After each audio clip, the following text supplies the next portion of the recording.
Mensagem que edifica, com o pastor Francisco Tércio.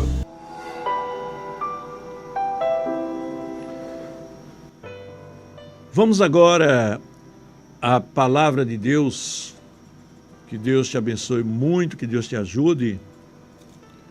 E que você possa agora abrir o seu coração para receber essa palavra que com certeza é necessária para você.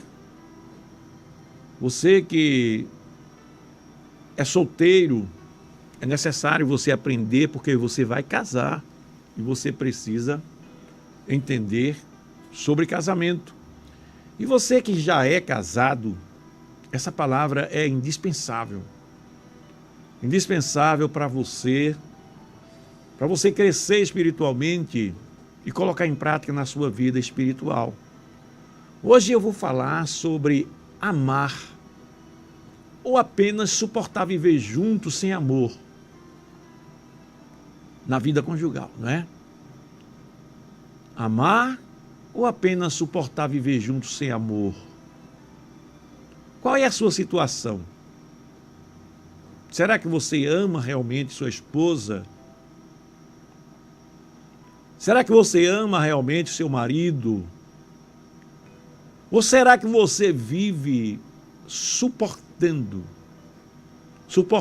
de modo que vivem juntos como se fossem duas pessoas estranhas, ou até dois irmãos, não é? Irmãos que convivem dentro de casa um com o outro, mas não existe o amor completo. Porque o amor, você vai aprender aqui, que ele se apresenta em algumas faces, né? Segundo os gregos, o amor ágape, filos, eros e estorge. O único relacionamento no mundo onde existe o amor ágape, aliás, todas as formas de amor, né? Segundo os gregos, todas as formas de amor, é o relacionamento conjugal. Existe o amor ágape, existe o amor eros, existe o amor filos e existe o amor estorge. Somente no relacionamento conjugal é onde essas quatro formas de amor se manifesta. Porque nos demais relacionamentos pessoais, nos nossos relacionamentos pessoais, pode se manifestar o amor ágape em todas as formas de relacionamentos pessoais. Porém, o eros, veja que o eros é algo exclusivo do relacionamento conjugal segundo a palavra de Deus. E o que é isso, pastor? Amor, eros, ágape, filia. Para os que não ouviram em outra ocasião ou não sabem, o amor estorge é o amor pelos familiares, o amor que a gente sente pelos familiares. Nós temos um amor pelos nossos irmãos dentro de casa, pelo nosso pai, nossa mãe. É um amor que é muito mais, se revela muito mais como uma espécie de afeto, Afeto natural que a Bíblia fala. Você se sente bem, você ama seus irmãos, mas você veja que esse amor pelos seus irmãos é um amor limitado. E não pode, nem deve existir nunca o amor eros. O amor eros, porque o próprio Deus, ele mostra na Bíblia que isso traz problemas. Lá no Antigo Testamento a gente vai ver a Bíblia falando de irmão que deita com irmã, pai que deita com filha, tudo isso dá problema. Então veja que o amor estorge é aquele amor que existe entre os familiares, mas não existe o amor eros. O amor eros é o amor romântico, é o amor onde existe a relação íntima, desejo, onde existe a parte erótica entre o homem e a mulher. Só deve existir essa forma de amor entre marido e mulher. Então veja bem, o amor storge de família existe entre marido e mulher. O amor eros existe entre marido e mulher. O amor filia, que é o amor fraternal. Aquele amor que a pessoa sente por alguém, que faz uma sociedade com ele. Por exemplo, eu tenho amigos de trabalho que eu amo eles porque preciso deles no meu trabalho também. Nós formamos uma empresa e juntos tocamos aquela empresa para frente, defendemos um ao outro, não admito que fala dele, ele é uma pessoa boa, é uma pessoa, não é? Então é uma forma de amor que é interesseiro, né? Eu preciso dele porque ele me satisfaz numa necessidade e esse amor filho se manifesta assim. Então veja bem que todas essas formas de amor que os gregos estabeleceram, inclusive o amor ágape, né? Os grandes filósofos, vindo de Aristóteles, Platão, eles falavam do amor. Essas formas de amor, elas têm que existir completas na vida conjugal, no relacionamento do casal. Mas, infelizmente, irmãos, tem casais que não têm essas formas de amor. Não existe o amor eros. Não existe o amor ágape. O que é amor ágape? É o amor do próprio Deus por nós. Essa é a maior forma de amor. Quando esse amor ágape existe na vida conjugal, os outros vêm com toda certeza. Porque o amor ágape é aquele amor sem interesse, é aquele amor que é altruísta. Ele faz mais pelo outro do que por ele mesmo. É aquele amor de Cristo que chega ao ponto de dar a sua vida pelo outro, não é? A Bíblia diz que nós devemos amar nossa esposa assim como Cristo amou a igreja, amor ágape. Cristo deu sua própria vida pela igreja. Então veja que o amor entre dois seres humanos, o amor mais completo é o amor de um relacionamento conjugal, onde se manifesta essas 4 formas de amor que os gregos atribuíram e é adotado no cristianismo, não é? Então veja, meu amado, que na maioria das vezes casais nos procuram e começam a mostrar que no relacionamento deles falta alguma dessas formas de amor. E dentre elas sempre o amor ágape, que não existe. Vamos ler aqui um pouquinho sobre o amor ágape, não é? O amor ágape é aquele que está em 1 Coríntios capítulo 13, que diz assim, olha: ainda que eu falasse a língua dos homens e dos anjos, se eu não tivesse amor, seria como o metal que soa, ou como o sino que tine. E ainda que eu tivesse o dom de profecia, e conhecesse todos os mistérios e todo o conhecimento, tivesse toda a fé de maneira que transportasse os montes, se eu não tivesse amor, nada seria.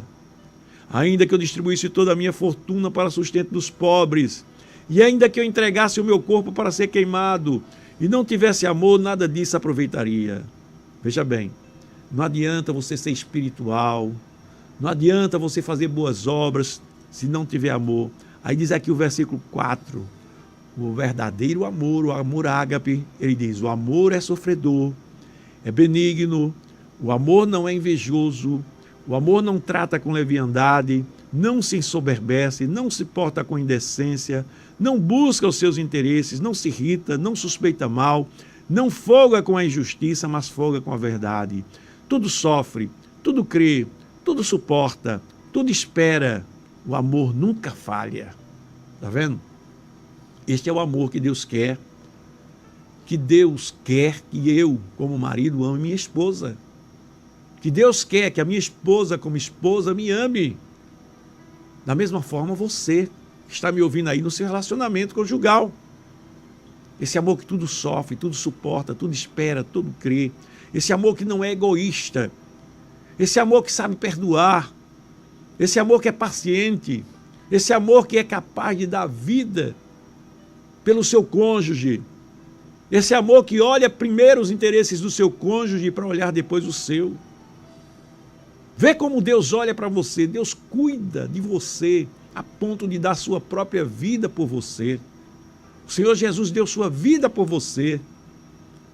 Então, meus amados, quando esse amor existe, o ágape, quando existe, aí vem, em consequência, vem o eros, em consequência vem o storge, em consequência vem o filhos. Mas o problema é que as pessoas não amam com este amor,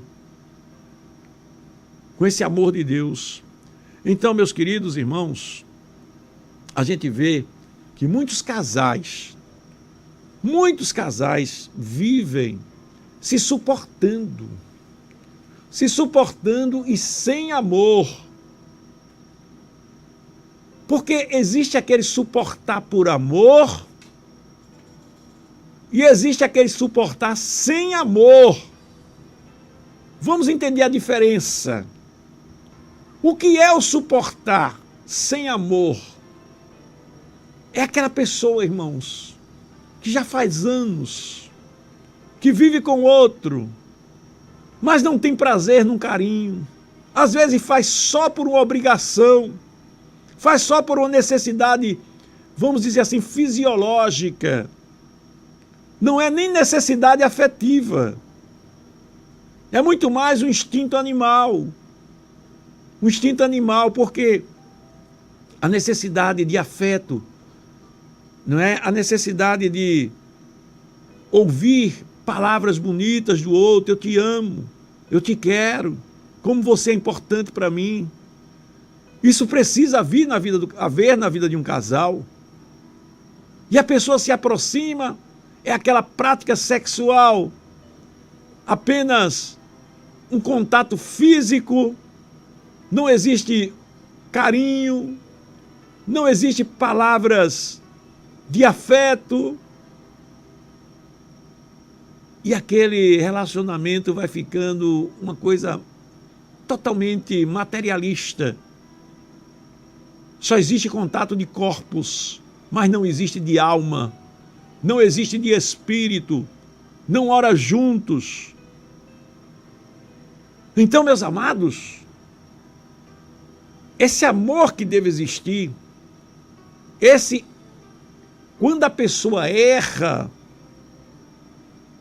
quando existe esse amor que a pessoa erra, aí o outro suporta, mas suporta sabendo que vai lutar, ou que vai fazer alguma coisa que vai superar aquele momento de dificuldade, e os dois normalmente estarão bem de novo nesse relacionamento, vivendo o amor na sua intensidade.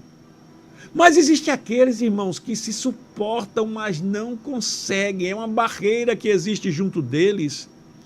Eles suportam e vivem a vida inteira sem amor, suportando somente por suportar, para viver junto, suportando por conveniência, suportando viver junto sem o amor. Conveniências materiais, por exemplo, eu vou suportar fulano porque eu não posso sair de casa. Eu vou suportar fulano porque eu não quero me separar dele. Não estou aconselhando ninguém a se separar, nem deve se separar. Pode transformar o suportar em amor, sim. Mas a pessoa vive assim, dizendo, eu não me separo porque vai dar problema nisso com a família, não é? As pessoas vão me ignorar, eu vou perder meu cargo na igreja, eu vou fazer isso. É tanta coisa que acontece que a pessoa não vive o amor verdadeiro de Deus, o amor ágape, e vive suportando o outro, simplesmente suportando sem amor. Então, meus amados, quando a gente vê essa situação, eu vejo uma exortação na Bíblia, na segunda carta de Timóteo, capítulo 2, quando Paulo diz assim, olha, tu, pois, meu filho, fortifica-te na graça que há em Cristo Jesus. Veja bem, aí a gente pode pensar que esse fortifica-te na graça, Paulo falando para Timóteo, é só para ele fazer a obra de Deus. Ou tem pessoas que pensam que este texto aqui se refere apenas ao homem, para o homem fazer a obra de Deus. E eu até que concordo. Mas eu quero lembrar que a primeira obra de Deus que você faz é na sua vida e no seu casamento. O que é fazer a obra de Deus? Quando eu digo fazer a obra de Deus, significa as pessoas pensam só na igreja lá, evangelizar, participar de um grupo da igreja que faz um determinado trabalho. Não, eu preciso da graça de Deus para fazer aquele trabalho lá na igreja. Não, meu filho, não é só isso não. Você precisa da graça de Deus a começar da sua vida, porque fazer a obra de Deus, sabe o que significa? Sabe o que é fazer a obra de Deus? Fazer a obra de Deus é desfazer a obra do diabo. Fazer a obra de Deus é desfazer, é desmanchar o que o diabo fez. O que foi que o diabo fez? Ele tirou do homem a imagem e semelhança de Deus através do pecado. O homem pecou e perdeu a imagem e semelhança de Deus por causa do diabo. E desfazer a obra de Satanás começa dentro de você, na sua vida. Quando a Bíblia diz: tu, pois, meu filho, fortifica-te na graça que é em Cristo Jesus, realmente é para você fazer a obra de Deus que começa na sua vida. Começa na sua vida, depois no seu casamento. No seu casamento, no seu lar. Então, meus amados, olha, eu já falei das formas de manifestação do amor, não é? Ágape, eros, estorge, vida conjugal, tem que ter todas as formas de manifestação do amor. Eu tenho que ser amigo da minha esposa. Eu tenho que ser parceiro da minha esposa no trabalho. Eu tenho que ser familiar da minha esposa e tenho que ser amante da minha esposa. Está aí as 4 formas de manifestação de amor. Não é? Então, a graça de Deus na vida do casal, quando essas manifestações de amor acontecem, a graça de Deus, quando a Bíblia diz fortifica-te na graça que é em Cristo Jesus, ela chega concedendo poder para viver essa harmonia que o casal precisa. Essa harmonia que é divina. Uma relação de carinho, uma relação de afeto, uma relação de muito amor. Deus tem interesse na vida conjugal.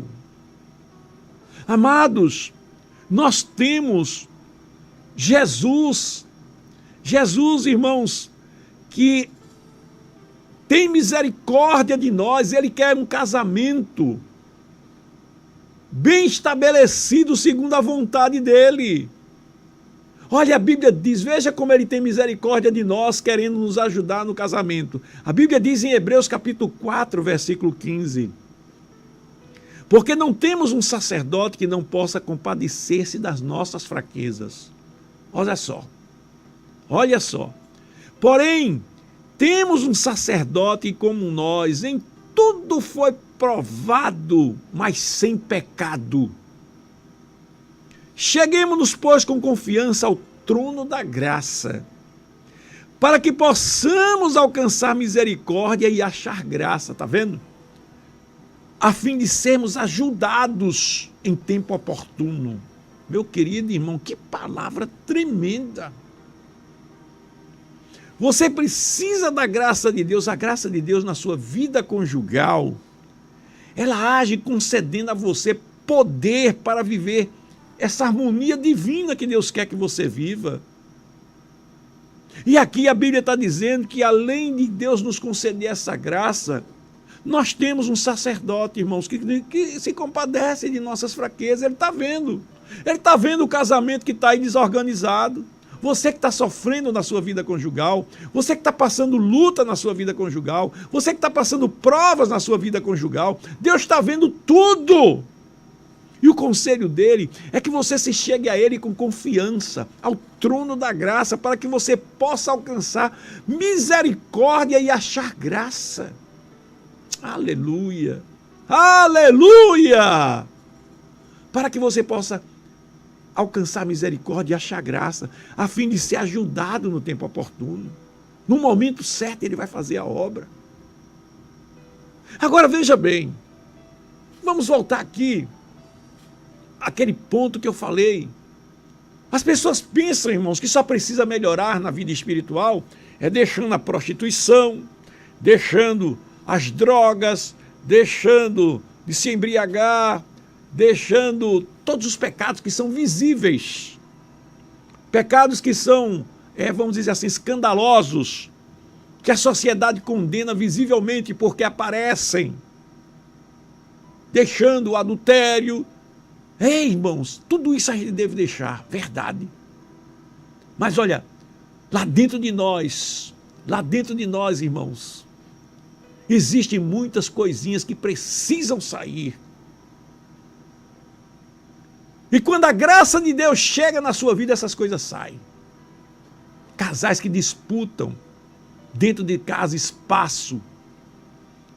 Casais que ficam dias e dias sem falar um com o outro. Isso é ausência da graça de Deus. É ausência de Deus na vida do casal.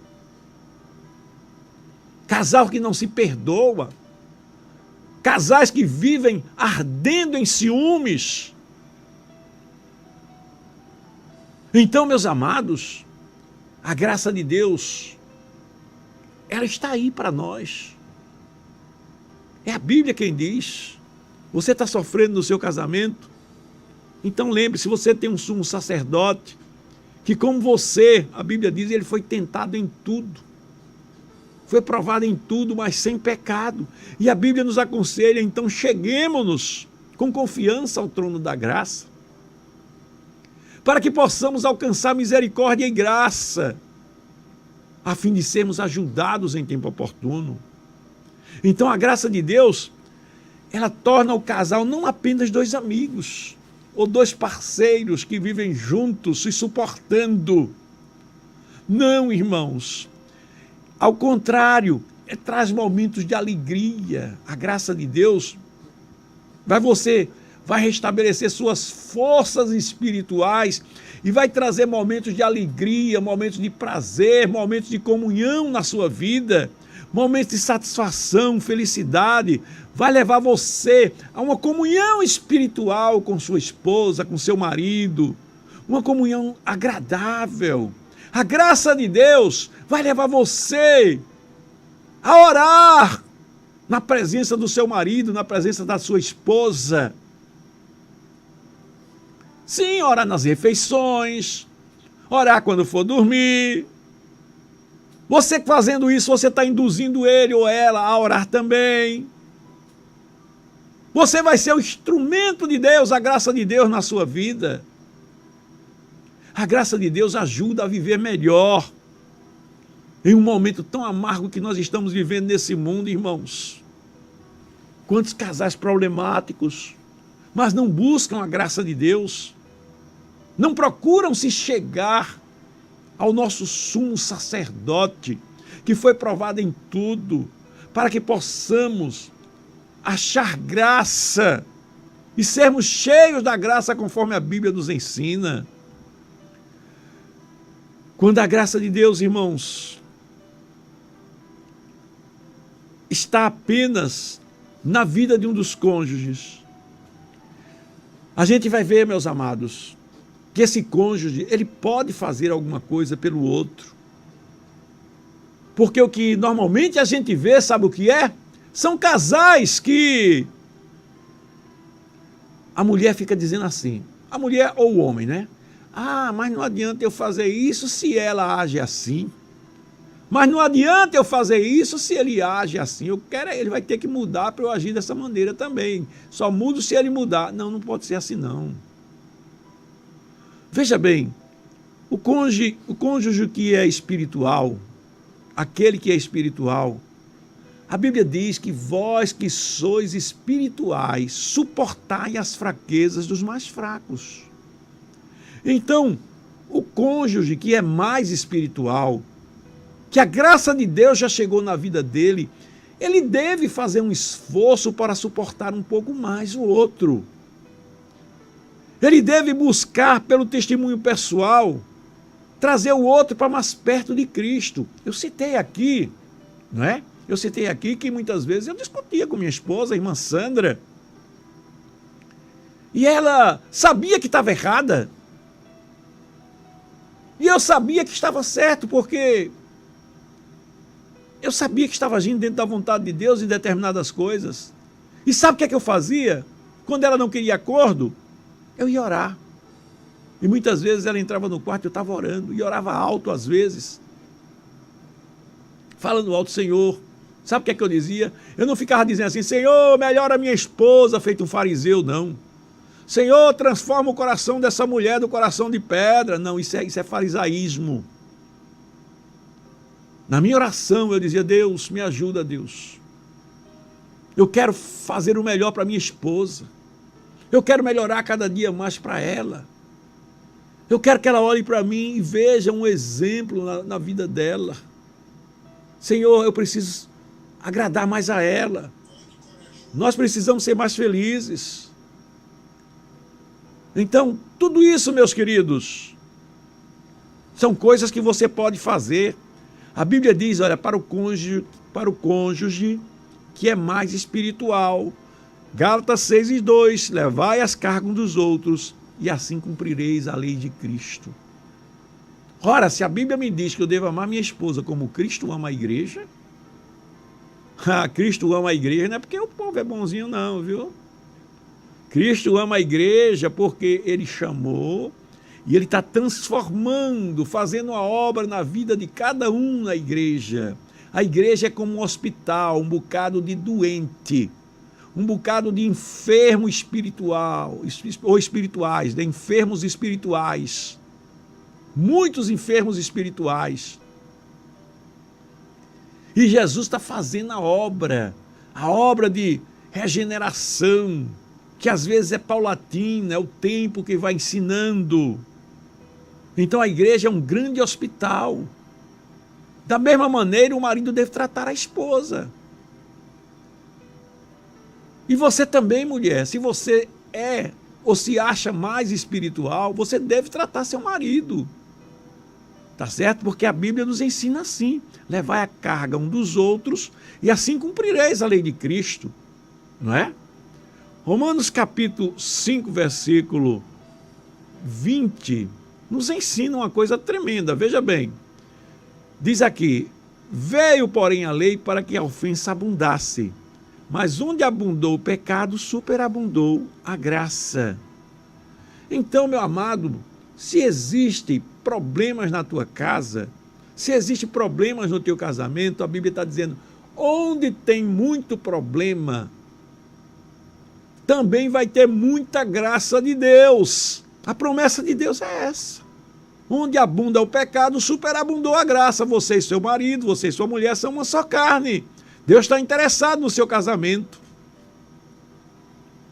E Ele quer derramar a graça dele no teu casamento.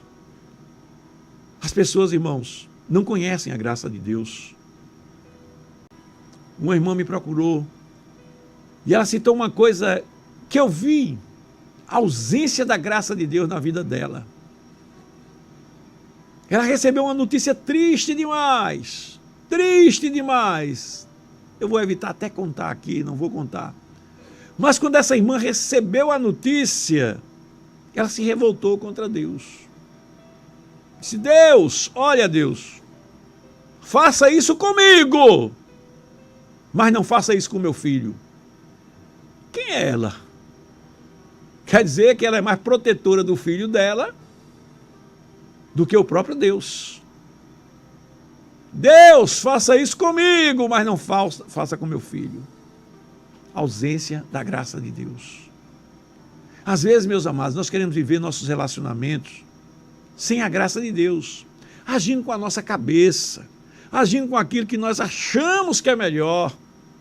Olha, o que acontecer de ruim na tua casa, na tua família, no teu casamento. Eu vou te dizer uma coisa agora, talvez você encontre até dificuldade de compreender isso. Mas tudo o que acontecer de ruim na tua vida, na tua família, no teu casamento, seja lá o que for, entenda que por mais que seja ruim, ainda é o melhor para você. Ainda é o melhor para você. Quando a Bíblia diz assim, olha, em tudo dai graças, porque esta é a vontade de Deus para convosco, até os males que acontecem, todas as coisas contribuem para o bem daqueles que amam ao Senhor. Para o bem daqueles que amam ao Senhor. E Deus não vai permitir que você sofra além de suas forças. Deus não vai permitir isso. O problema, irmãos, é a ausência da graça de Deus na vida da pessoa. A pessoa não conhece a Deus, não conhece a graça de Deus, aí fica murmurando, fica reclamando. Então, quando não há a graça de Deus na vida de alguém no casamento, de um dos cônjuges, a pessoa não atenta para as orientações bíblicas, é irritado, é autoritário na sua relação conjugal, vive reclamando sempre de alguma coisa, nunca manifesta sinal de gratidão a Deus por nada, sente prazer em colocar defeito no outro, fica querendo se afirmar no casamento diante do outro, colocando defeito no outro, se mostrando como melhor, sempre está cobrando algo mais, é uma pessoa sedenta das coisas desse mundo.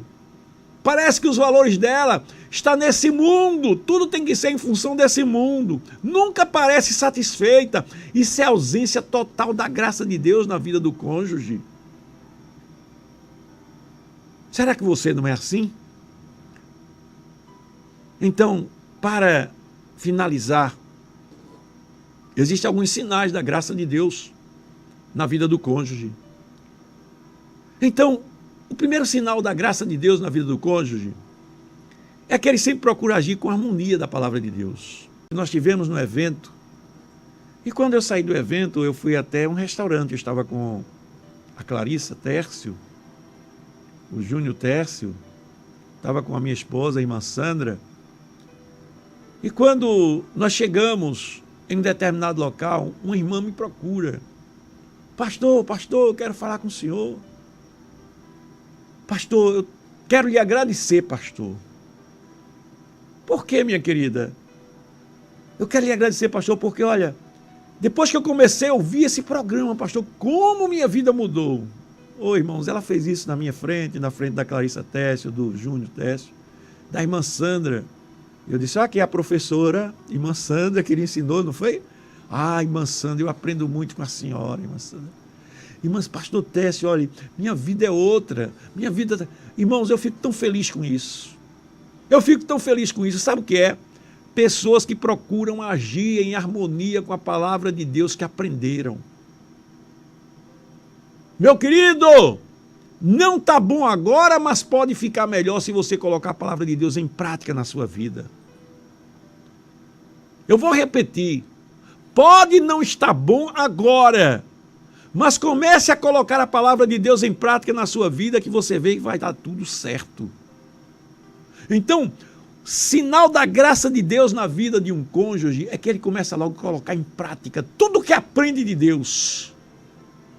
A Bíblia diz, olha só, quando você começa a colocar em prática a vontade de Deus, a palavra de Deus, a Bíblia diz o pecado, Romanos 6:14, não terá domínio sobre vós, porque você não está debaixo da lei, mas debaixo da graça.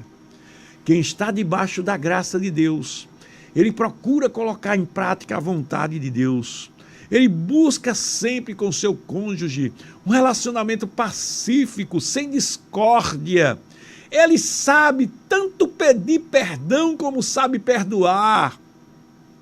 Uma pessoa que está debaixo da graça de Deus no seu relacionamento conjugal, ele mostra em todo o tempo que é grato a Deus pelo seu relacionamento, ainda que viva momentos difíceis, mas ele sempre se apresenta com gratidão a Deus. Procura viver momentos de romantismo, de elogios pessoais. Você elogia sua esposa? Você elogia seu marido? Seja sincero. Você elogia seu marido? Aleluia! Quem está debaixo da graça de Deus elogia.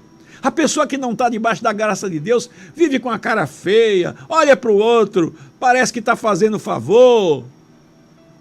Uma pessoa que não está debaixo da graça de Deus, ela só se aproxima do outro por interesse, seja interesse financeiro, seja interesse sexual, seja interesse de alguma coisa. Eu me lembro que um determinado casal Quando o marido chegava em casa, que a mulher estava lá, nem ligava para ele. Mas quando ele chegava, que ela começava, oi fulano, não sei o quê. Aí ele dizia, o que é que tu queres, fulano? Diz logo, eu sei que tu queres alguma coisa. Ela só se aproximava dele, boazinha, para pedir alguma coisa. Então, meus amados, um casal que está debaixo da graça de Deus, ele sabe amar. Ele se mostra em todo o tempo grato a Deus pelo seu casamento. Mesmo que ele viva em alguns momentos difíceis. Mas ele vive procurando viver os bons momentos também, com romantismo, com elogio. Ele busca atender às necessidades afetivas do seu cônjuge.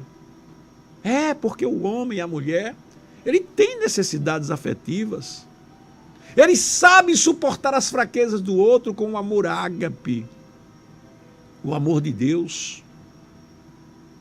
Então, meus queridos, que cada um de nós, meus amados, possamos nos encher da graça de Deus. É a graça de Deus que faz você amar segundo a vontade de Deus. Paulo, ele recebeu uma palavra de Deus que é uma lição para mim e para você. Tá com problema no casamento? Tá com dificuldade no seu casamento? Paulo orou 3 vezes ao Senhor por um espinho na carne e o que Deus disse para ele foi: Paulo, a minha graça te basta, porque o meu poder se aperfeiçoa na tua fraqueza. E agora eu quero transformar esse espinho nesse problema que tem no teu casamento. Isso pode ser um espinho na carne na sua vida. Deus está dizendo, a minha graça te basta. Ou seja, eu posso com a minha graça fazer você superar, você vencer essa dificuldade nesse relacionamento. Eu posso com a minha graça fazer você ser um vencedor no seu casamento, viver um casamento feliz. Agora eu quero que você faça isso aqui, olha. A Bíblia diz, cheguemos-nos, pois, com confiança ao trono da graça, para que possamos alcançar misericórdia e achar graça, a fim de sermos ajudados. Quer ser ajudado no seu casamento? Quer ser ajudado no seu casamento? Se chega ao trono da graça. Ore mais. Jejue mais pelo seu casamento. Desenvolva algumas atividades espirituais pelo seu casamento. Faça votos a Deus. Seja mais fiel a Deus. Tire esses pecados embutidos que ninguém vê de dentro de você. Esses pecados que ninguém vê. Malícia, inveja, ódio, ressentimentos, mágoas. Tire esses negócios de dentro de você. Que você vai ver, que você vai se chegar ao trono da graça e vai ser cheio da graça. Estou lembrando aqui de um testemunho que eu quero contar aqui rapidinho. Uma irmã, ela tinha um casamento terrível. O marido dela não era crente. Mas ela recebeu uma palavra dessa. E quando ele chegava em casa, muitas vezes até embriagado, ela chegava assim para ele: lá vem tu com as tuas cachaças, lá vem tu com a tua maneira de agir. Quando foi um dia, ela recebeu uma palavra como essa e disse: eu vou mudar a história. Quando ele chegou em casa, ela disse: graças a Deus que você chegou em paz, meu amor. Ele fez: o quê? Graças a Deus que você chegou em paz, meu amor. Ela não falou zombando, não. Ela falou de coração mesmo. O que é que tu estás querendo? Tu nunca fosse assim. Tu nunca me recebesse dessa maneira. Eu mudei. Eu agora estou compreendendo que preciso lhe amar mais. Venha. Sua janta está pronta. Vá tomar banho. Quando ele chega no banheiro, está a toalha lá arrumadinha para ele. A casa dele toda arrumadinha, a janta pronta. essa mulher está querendo alguma coisa. Ela estava querendo mesmo. Ela estava querendo mesmo alguma coisa. Isso não ficou só num dia, não. Ela, a partir de então, não reclamou mais com ele. Porque não adianta gritar, não adianta bater de frente. Você não vai mudar seu marido. Você não vai mudar sua esposa no problema dela. Haja com a graça de Deus. No início, aquela irmã, ela conta que sofria com aquilo. Ela agia. Até a natureza dela não queria aceitar aquilo. Mas, olha, negar-se a si mesmo é isso. É você não agir pela sua vontade, é você agir pela vontade de Deus. Olha aí o suportar com amor. Tá vendo? Esse aí é o suportar com amor. Para ganhar o marido, para ganhar a esposa. E ela suportou com amor. E sabe o que aconteceu? Sabe o que aconteceu? Deixa eu te contar. Ele era um bêbado, hoje ele é um pastor. Hoje ele é um pastor para a glória de Deus. A esposa dele ganhou ele para Jesus. Tá bom, meu querido? Tá bom, minha querida? Você é quem sabe, você é quem vai escolher. Ou vive aí suportando sem amor, suportando viver desse jeito, seu marido, sua esposa, sem amor, ou você transforma esse suportar em suportar com amor, para ganhar para Jesus. Fazendo uma limpeza em você mesmo, tirando aqueles ressentimentos, né? Aquelas mágoas, aquela ira, mudança interior, para Deus habitar através da tua vida, se chegando ao trono da graça para encontrar mais graça e deixando a graça de Deus fluir através da tua vida. Você vai ganhar sua esposa, vai ganhar seu marido e vão ser felizes, em nome de Jesus. Amém. Mensagem que edifica, com o pastor Francisco Tércio.